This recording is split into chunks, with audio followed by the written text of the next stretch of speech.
Good morning, Miguel, and welcome to Portugal Connect. Please tell us a bit about Science4you, how it started and its plans for the future. So thank you very much for the invitation, Cesar. It's a big pleasure to be here, and thank you for the time to talk a little bit about Science4you and all our projects.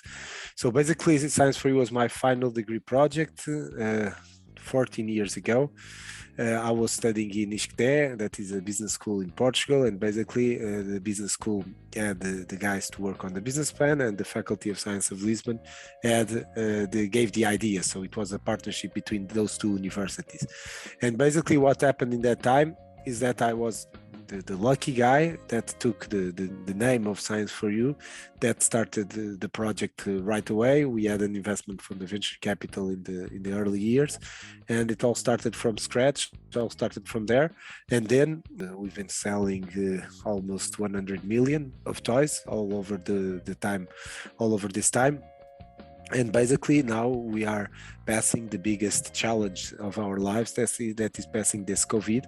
That is being a big challenge for Science4you, but we believe that we can pass it, and hopefully we'll be very happy in 1 year with everything passed, and with this COVID stopping to be this disease that is getting so many constraints to the society and to the population. And what are the key trends and opportunities in the toys industry? Yeah. So the key trends, it's always follow a little bit what's going on in terms of the society. For example, we launched last year a line, we call it the Eco line, the green line, that basically we have toys that don't have any plastic and that help kids to learn all about the 4 R's in terms of recycle, rethinking, and everything that is with the sustainability. So we launched, for example, 2 toys that enable kids to learn how to be a YouTuber or to be a TikToker with the science behind it. So basically, again, following all the trends, and that's a little bit what goes on the toy industry. So they go with the trends that are a little bit around the world, and we try to make them and try to push them through the science of it. And what makes Portugal a great place to start a business?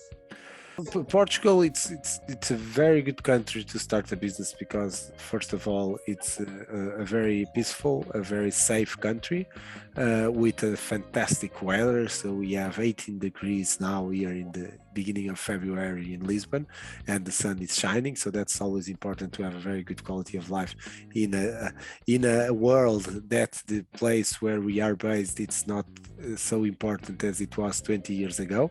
And I think for that, Portugal can be a very interesting country to be. And then it's a country with a lot of talent. So Portuguese people are very talented, and it's people that you want to hire with a very good work ethic, that they really, when they engage in something, they can be very, very good at it. So I think those are the biggest things to invest in Portugal. What should companies know before investing in Portugal? There are laws, specific laws of Portugal, and of course having somebody that can help them through that, I think it can be very important, because there are a lot of things that you have to know before investing, how you make a company, what are the taxes that you are going to pay, but of course that's things, I think, are things that you need to have good counseling and have somebody that really knows the country to help you to develop your business here, no doubt about it.